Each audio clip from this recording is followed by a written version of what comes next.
नमस्कार दोस्तों, लोगों ने रिएक्शन वीडियो बनाया तो देखते हैं क्या है सभी लोगों का रिएक्शन। अगर वीडियो अच्छा लगे तो वीडियो को लाइक करिएगा, चैनल को सब्सक्राइब करिएगा। चलिए देखते हैं वीडियो। जय हिंद। पिछले एक हफ्ते से भारत की ब्रह्मोस मिसाइल पाकिस्तान में जाके हिट कर गई और लोग का कहना है वो जानबूझ की या नहीं की, ये मैटर ही नहीं है। मैटर ये है कि हिट किया क्यों, इसको समझते हैं लोग। देखिए, पाकिस्तान में हमारे यहाँ से ब्रह्मोस मिसाइल जो थी फायर की गई और वो पाकिस्तान में जाके गिर गई थी। और ये गिरी थी जब वहां पर, तो वो एक नॉर्मल से जगह पे गिरी थी जिसका नाम था मियां चानू। 9 मार्च को ये जाकर यहाँ पर हिट हो गई थी ब्रह्मोस मिसाइल। वहां 2-4 गो घर और था, किसी की मृत्यु नहीं हुई, लेकिन अंडर कंस्ट्रक्शन था, उड़ गया घरे दुआर। यहाँ पर वहां के लोग डर गए कि आखिर ये हुआ क्या है।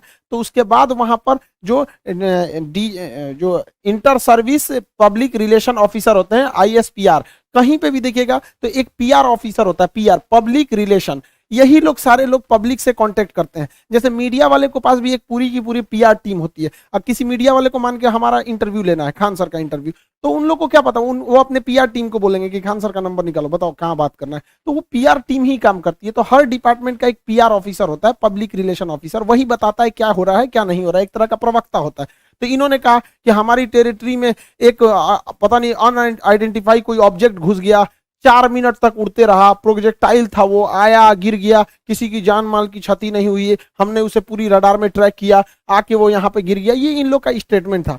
एक्चुअली में हुआ क्या था कि भारत से मिसाइल लॉन्च किया गया था, लेकिन ये दोनों देशों में विवाद न हो जाए इसलिए भारत सरकार के पहले से एक समझौता है 1999 का। 21 फरवरी 1999 में अटल बिहारी वाजपेयी और नवाज शरीफ के बीच में एक लाहौर एग्रीमेंट साइन हुआ था, लाहौर डिक्लेरेशन। इसमें कहा गया था कि अगर दोनों सेनाओं की ओर से अगर कभी भी गलती से कोई मिसाइल या हमला हो जाता है तो वो लोग हॉटलाइन पे बात करके इसका कंफर्मेशन कर देंगे कि जानबूझ के किया गया या गलती से हुआ है, इसकी अवगत करा दिया जाएगा। तो उसके लिए भारत की ओर से हॉटलाइन पे बात करके बता दिया गया पाकिस्तान को 2 दिन बाद कि भैया हमारी ओर से गलती से चला है।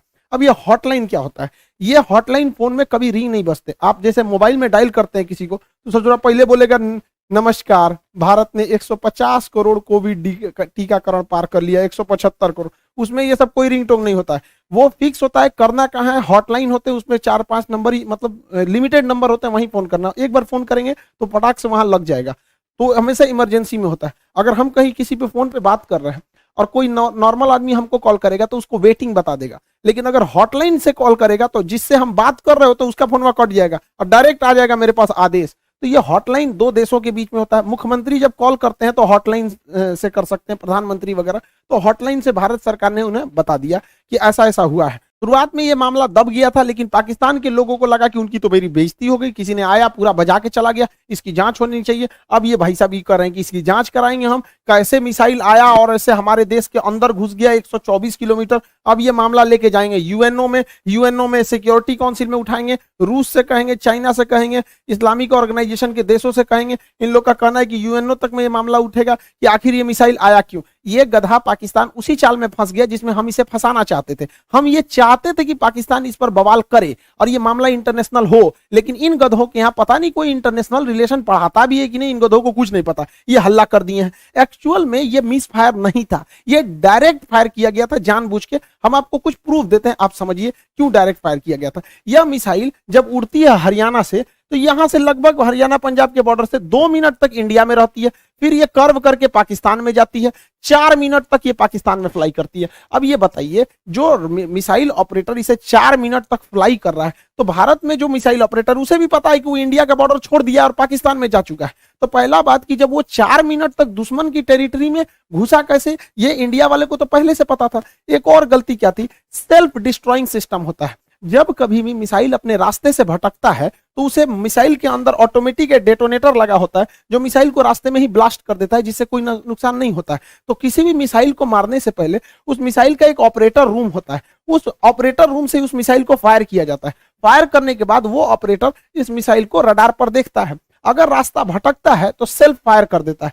इस मिसाइल को सेल्फ फायर नहीं किया गया, बल्कि ऑपरेटर चुपचाप देख रहा था, मजा मार रहा था कि घुस गया है पाकिस्तान में चला गया है 124 किलोमीटर तक। तो एक ये दूसरा प्रूफ, और भी कई सारे प्रूफ हैं। तो समझिए कैसे। ये नक्शा पाकिस्तान ने जारी किया, पाकिस्तान हमने ये जारी किया पाकिस्तान।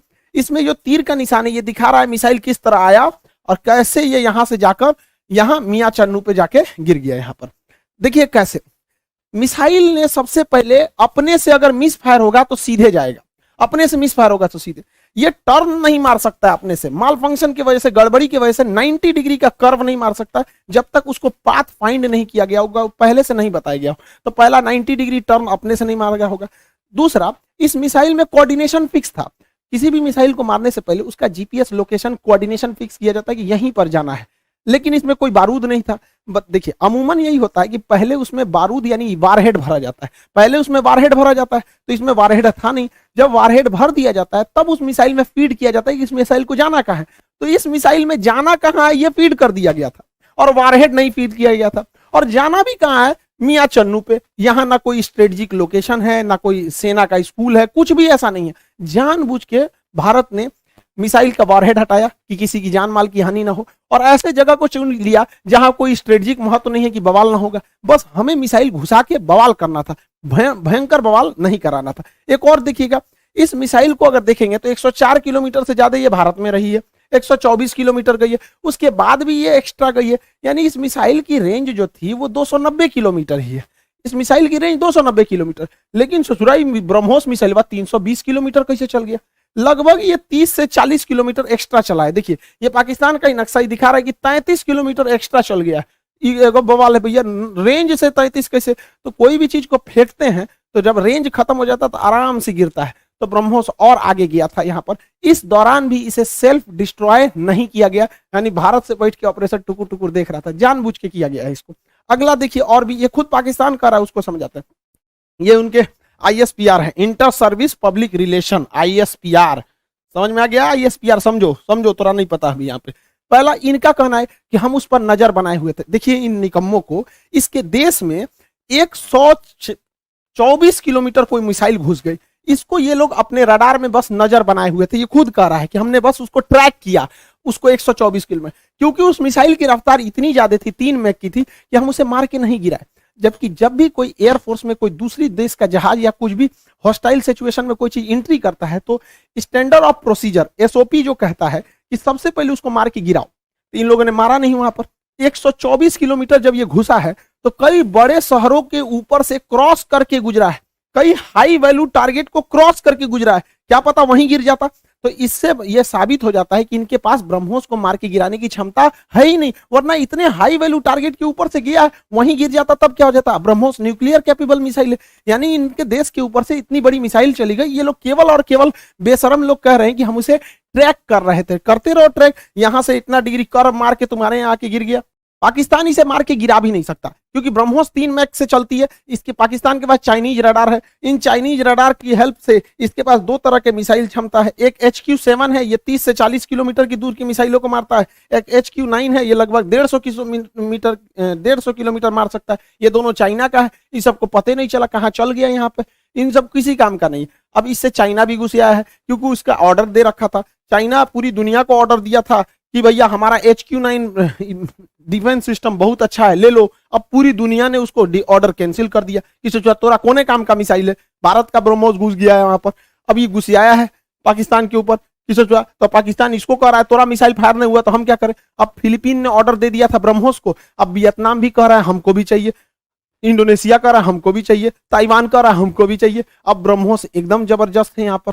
अभी भी किसी को डाउट होता है कि भारत से मिसाइल गलती से छूट गई है, अभी भी मन में डाउट है तो दिमाग लगाइए। हम आपको मिसाइल छूटने के 10 दिन पहले अपना एक वीडियो का छोटा सा क्लिप बना दिखाते हैं, जो यूक्रेन मुद्दे पर बताए थे।